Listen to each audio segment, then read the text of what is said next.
Welcome friends to my new video. Free products मेरे बहुत सारे शॉर्ट वीडियोस में आपने देखा होगा, इसको फ्री प्रोडक्ट्स मिले, इसको फ्री प्रोडक्ट्स मिले, तो ये सब क्या है?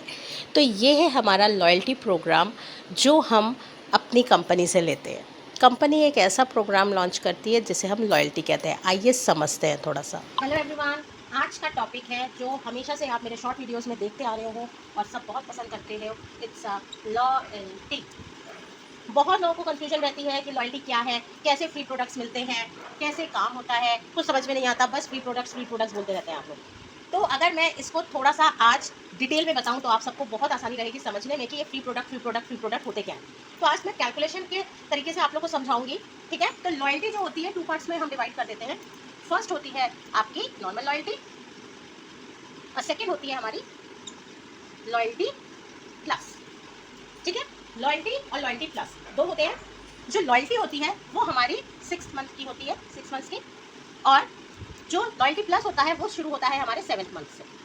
ठीक है, 7 to 12 मंथ। तो ये दोनों मिला के ही हमारा तैयार होता है लॉयल्टी प्रोग्राम। ठीक है, तो आज हम डिटेल में समझेंगे कि लॉयल्टी प्रोग्राम आखिर होता क्या है और कैसे इसका कैलकुलेशन किया जाता है और कैसे इसके अकॉर्डिंग हमें फ्री प्रोडक्ट्स मिलते हैं। तो चलिए कैलकुलेशन पे आते हैं। आज के वीडियो में कहीं से भी मैं प्रोडक्ट अभी ना दिखा रही हूँ कि क्या मिलता है, क्या करना है, नहीं। आज का वीडियो कंप्लीटली कैलकुलेशन पे है कि लॉयल्टी कैसे बनती है आपकी, कैसे आप अपनी लॉयल्टी तैयार करते हो। आपने पोस्टर्स में बहुत बार देखा होगा, आपने बहुत बड़े पिक्चर्स में देखा होगा, समझाया भी क्या होगा, बताया भी क्या होगा, पर आज बिल्कुल क्लियरली बात करते हैं। ठीक है, तो सबसे पहले हम लिख देते हैं यहाँ पर मंथ्स। ठीक है, और यहाँ पर लिख देते हैं अमाउंट ऑफ परचेजिंग, कितना परचेज आप कर रहे हो। ओके, अच्छा, ये वीडियो जो है या ये टॉपिक जो है ये आपको 2 से 3 पार्ट्स में डिवाइड मिलेगा। क्यों? क्योंकि अभी मैं जनरल आप लोगों को सिर्फ कैलकुलेशन समझाऊंगी, पर इनके आने वाले पार्ट्स में क्या क्या प्रॉब्लम्स क्रिएट होती हैं, क्या क्या गलतियां करते हैं सब लोग लॉयल्टी को लेकर, वो भी मैं समझाऊंगी। ठीक है, तो अभी ये नॉर्मल में आप लोग को सिर्फ एक नॉर्मल लॉयल्टी कैसे आती है किसी मेंबर की वो मैं समझा रही हूँ। बाकी कैसे लॉयल्टी टूट जाती है, क्या गलतियां होती हैं, वो सब मैं आपको नेक्स्ट वीडियोज में बताऊंगी। ओके, तो मान लेते हैं कोई मेंबर है जिसने मोदी केयर को ज्वाइन किया हुआ है जनवरी 2025 में।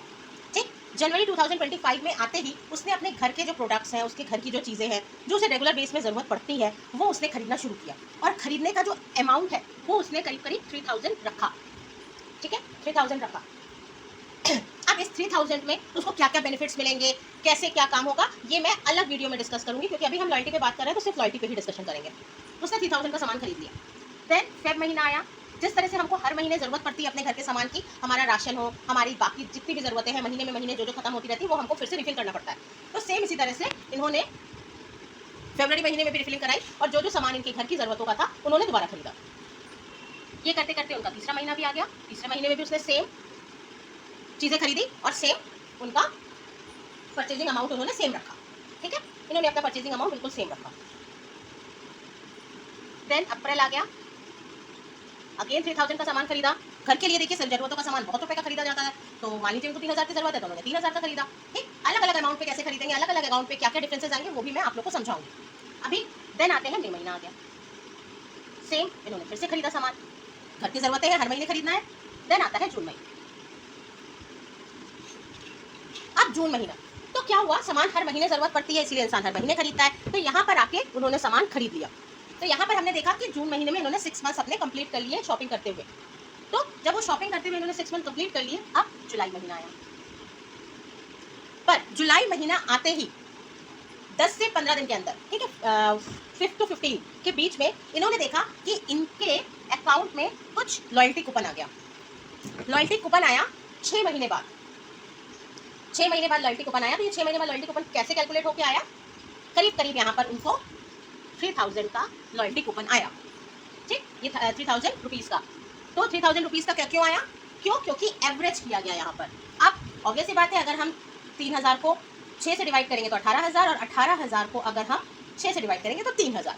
ठीक है, तो यानी कि 6 महीने में एवरेज, 6 महीने का जो एवरेज आया 18000 टोटल आया, और इसको 6 से डिवाइड किया जाएगा तो 3000 आया। तो जून महीने में उनको 3000 रुपए का लॉयल्टी कूपन रिलीज हुआ। ओके, पहले इन 6 महीनों को जोड़ा जाएगा, जोड़ के 6 से भाग दे दिया जाएगा, देन 3000 का आएगा। सेम इसी तरह से पूरा साल, अगर वो यहाँ पे इनकी लॉयल्टी कूपन आ गया, आज के वीडियो में मैंने 6 मंथ लॉयल्टी के बारे में बताया आपको। आगे के वीडियोस में मैं आपको ईयरली लॉयल्टी और लॉयल्टी में की जाने वाली छोटी मोटी मिस्टेक्स और लॉयल्टी प्रोडक्ट्स के बारे में भी डिटेल में समझाऊंगी।